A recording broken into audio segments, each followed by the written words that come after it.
പ്രിയപ്പെട്ടവരെ എല്ലാവർക്കും നമസ്കാരം. ഇന്ന് ഓഗസ്റ്റ് 9 നമ്മളിലേക്ക് കടന്നു വരുമ്പോൾ നമുക്കൊരിക്കലും മറക്കാൻ കഴിയാത്ത ഒരു വ്യക്തിത്വത്തിൻ്റെ ആ ഒരു ഓർമ്മ ദിനമാണിന്ന്. നീണ്ട 16 വർഷം നമ്മളിലൂടെ കടന്നു പോയി അദ്ദേഹത്തിൻ്റെ വേർപാട്. ഈ 16 ആണ്ട് തികയുമ്പോഴും പ്രിയപ്പെട്ട പാണക്കാട് സെയ്ദ് മുഹമ്മദ് അലി ശിഹാബ് തങ്ങളെ ഓർക്കാതെ നമുക്കൊരിക്കലും പോകാൻ കഴിയില്ല. 16 വർഷമായി അദ്ദേഹം നമ്മെ വിട്ടുപിരിഞ്ഞ്. ഇപ്പോഴും നമ്മുടെ ആ ഒരു മനസ്സിൽ പ്രിയപ്പെട്ട തങ്ങൾ ഇന്നും ജീവിക്കുന്നു എന്നുള്ളൊരു ചിന്തയാണ് നമുക്കൊക്കെ ഉള്ളത്.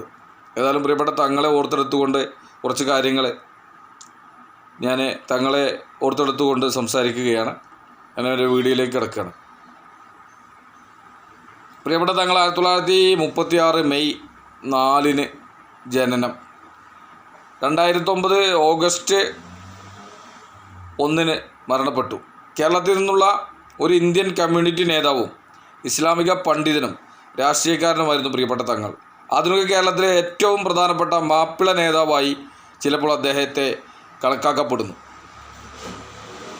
പ്രിയപ്പെട്ട തങ്ങൾ ജനിച്ചത് നേരത്തെ സൂചിപ്പിച്ചു. 1936 മെയ് 4 മലപ്പുറം മലബാർ ജില്ല, British India.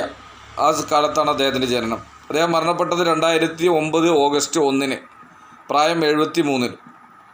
Malappuram, Keralam, India. ദേശീയത ഇന്ത്യൻ. ആൽമ മേറ്റർ അൽ അസർ യൂണിവേഴ്സിറ്റി, കെയ്റോ യൂണിവേഴ്സിറ്റി. തൊഴിലുകൾ കമ്മ്യൂണിറ്റി നേതാവ്, ഇസ്ലാമിക പണ്ഡിതൻ, രാഷ്ട്രീയക്കാരൻ. പ്രിയപ്പെട്ട തങ്ങളുടെ ഭാര്യമാർ ഷെരീഫ ഫാത്തിമ ബീവി. പ്രിയപ്പെട്ട തങ്ങളുടെ ഭാര്യ മരണപ്പെട്ടത് 2006. ആയിഷ ബീവിയെ വിവാഹം കഴിച്ചു രണ്ടാമത് 2006 തന്നെ. കുട്ടികൾ മുനവർ അലി ശിഹാബ് തങ്ങൾ, സെയ്ദ് ബഷീർ അലി ശിഹാബ് തങ്ങൾ. രക്ഷിതാവ് പ്രിയപ്പെട്ട തങ്ങളുടെ ഉപ്പ PMSA പൂക്കോയ തങ്ങൾ. ബന്ധുക്കൾ സെയ്ദ് ഉമർ അലി ശിഹാബ് തങ്ങൾ, ഒരു സഹോദരൻ സെയ്ദ് ഹൈദർ അലി ശിഹാബ് തങ്ങൾ, സെയ്ദ് സ്വാദിഖ് അലി ശിഹാബ് തങ്ങൾ, സെയ്ദ് അബ്ബാസ് അലി ശിഹാബ് തങ്ങൾ. ഇവർ സഹോദരങ്ങളാണ്. പാണക്കാട് ഹദറാമി തങ്ങൾ പൂക്കോയ തങ്ങൾ കുടുംബത്തിൽ പ്രിയപ്പെട്ട തങ്ങൾ ജനിച്ചു. ഇന്ത്യൻ യൂണിയൻ മുസ്ലിം ലീഗിൻ്റെ കേരള സംസ്ഥാന കമ്മിറ്റിയുടെ പ്രസിഡൻ്റായും ശിഹാബ് തങ്ങൾ പ്രവർത്തിച്ചിട്ടുണ്ട്. 1975 മുതൽ 2009 കാലയളവിലാണ് പ്രിയപ്പെട്ട തങ്ങൾ പ്രസിഡൻ്റായി പ്രവർത്തിച്ചത്. ചരിത്രകാരനായ റോളണ്ട് മില്ലറുടെ അഭിപ്രായത്തിൽ 3 പതിറ്റാണ്ടിലേറെ കാലം സംസ്ഥാന രാഷ്ട്രീയത്തിലെ കുഴിബോംബുകൾക്കിടയിലൂടെ മുസ്ലിങ്ങളെ ബുദ്ധിപൂർവം സംവേദനക്ഷമതയോടെ നയിച്ച തങ്ങൾ മറ്റ് മതവിഭാഗങ്ങളിലെ അംഗങ്ങളുമായി സൗഹാർദ്ദപരമായ ബന്ധത്തിനും അദ്ദേഹം വഴിയൊരുക്കി. പ്രിയപ്പെട്ട തങ്ങളുടെ ആദ്യകാല ജീവിതവും വിദ്യാഭ്യാസവും നമുക്കൊന്ന് പരിചയപ്പെടാം. 1936 മെയ് 4 പാണക്കാട് പുതിയ മാളിയേക്കൽ PMSA അലി ശിഹാബ് അലവി തങ്ങളുടെ മൂത്ത മകനായി സെയ്ദ് മുഹമ്മദ് അലി ശിഹാബ് തങ്ങൾ ജനിച്ചു.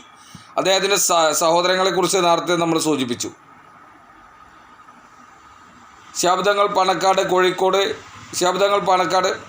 കോഴിക്കോട് MA ഹൈസ്കൂൾ, മെട്രിക്കുലേഷൻ എന്നിവിടങ്ങളിലായിരുന്നു പ്രാഥമിക വിദ്യാഭ്യാസം നേടിയത്.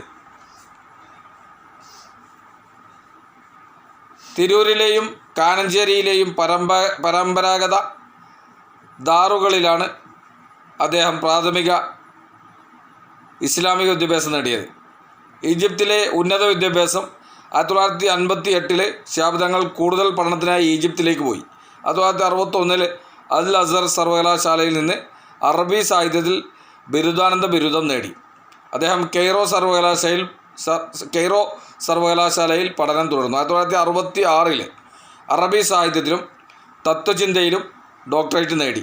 ശിഹാബ് തങ്ങൾ ഇംഗ്ലീഷിലും ഫ്രഞ്ചിലും നല്ല പ്രാവീണ്യമുള്ള ആളായിരുന്നു. സൂഫി കവിതയോടുള്ള അദ്ദേഹത്തിൻ്റെ അധിനിവേശത്തിനും അദ്ദേഹം പേരുകേട്ട ഒരാളായിരുന്നു. കേരളത്തിലേക്ക് മടങ്ങിയെത്തിയ തങ്ങൾ സെയ്ദ് ഫക്കീഹ് തങ്ങളുടെ മകൾ ഷെരീഫ ഫാത്തിമ ബീവിയെ വിവാഹം കഴിച്ചു. പ്രിയപ്പെട്ട തങ്ങളുടെ പൊതുജീവിതം നമുക്കൊന്ന് പരിചയപ്പെടാം. 1975 പിതാവ് പൂക്കോയ തങ്ങളുടെ മരണശേഷം ശിഹാബ് തങ്ങൾ ഇന്ത്യൻ യൂണിയൻ മുസ്ലിം ലീഗിൻ്റെ കേരള സംസ്ഥാന കമ്മിറ്റിയുടെ പ്രസിഡൻ്റായി. 2009 മരണം വരെ അദ്ദേഹം പ്രസിഡൻ്റായി തുടർന്നു. കേരളത്തിലെ സാമുദായിക ഐക്യം നിലനിർത്തുന്നതിൽ 1992 ബാബരി മസ്ജിദ് പള്ളി പൊളിച്ചതുമായി ബന്ധപ്പെട്ട് പോലുള്ള ഏറ്റവും സംഘർഷഭരിതമായ സമയങ്ങളിൽ അദ്ദേഹം വഹിച്ച പങ്ക് എന്നും ഓർമ്മിക്കപ്പെടേണ്ടതാണ്. കേരളത്തിലെ നൂറുകണക്കിന് മഹല്ലുകളുടെ ഖാദിയായിരുന്നു പ്രിയപ്പെട്ട തങ്ങൾ. സമസ്തയുടെ നിയന്ത്രണത്തിലുള്ള ജാമിയ നൂരിയ പോലുള്ള നിരവധി വിദ്യാഭ്യാസ സ്ഥാപനങ്ങളുടെ പ്രസിഡൻ്റായിരുന്നു പ്രിയപ്പെട്ട തങ്ങൾ. കേരളത്തിൽ അലിഗഡ് മുസ്ലിം സർവകലാശാലയുടെ മറ്റൊരു ക്യാമ്പസ് ആരംഭിക്കാനുള്ള നിർദ്ദേശത്തിന് പിന്നിൽ പ്രിയപ്പെട്ട തങ്ങളായിരുന്നു. തങ്ങളുടെ പേരിൽ 2010 ഇന്ത്യൻ തപാൽ സ്റ്റാമ്പിന് പ്രിയപ്പെട്ട തങ്ങളുടെ പേരിൽ ഫോട്ടോ വെച്ച് 5 രൂപയുടെ സ്റ്റാമ്പ് ഇറങ്ങിയിട്ടുണ്ട്. പ്രിയപ്പെട്ട തങ്ങൾ ഓഗസ്റ്റ് 1 ഹൃദയാഘാതത്തെ തുടർന്ന് പ്രിയപ്പെട്ട തങ്ങൾ മരണപ്പെട്ടു. അപ്പോൾ പ്രിയപ്പെട്ട തങ്ങളെക്കുറിച്ച് ഉള്ള ഒരു ചെറിയൊരു വിവരണമാണ് നിങ്ങൾക്ക് മുമ്പിൽ ഞാൻ അവതരിപ്പിച്ചത്. പ്രിയപ്പെട്ട തങ്ങളോടൊപ്പം നമ്മയും അള്ളാഹു അവൻ്റെ ജന്നാത്തുൽ ഫിർദൗസിൽ ഒരുമിച്ച് കൂട്ടട്ടെ എന്ന് ആത്മാർത്ഥമായി ദുആ ചെയ്തുകൊണ്ട് ഇന്നത്തെ വീഡിയോ ഇവിടെ അവസാനിപ്പിക്കുകയാണ്. എല്ലാവർക്കും നല്ലൊരു ദിനം ആശംസിക്കുന്നു. വാഖിറു ദഅ്വാനാ അൽഹംദുലില്ലാഹി റബ്ബിൽ ആലമീൻ. അസ്സലാമു അലൈക്കും വറഹ്മത്തുള്ളാഹി തആല വബറകാതുഹു. മഅസ്സലാമ.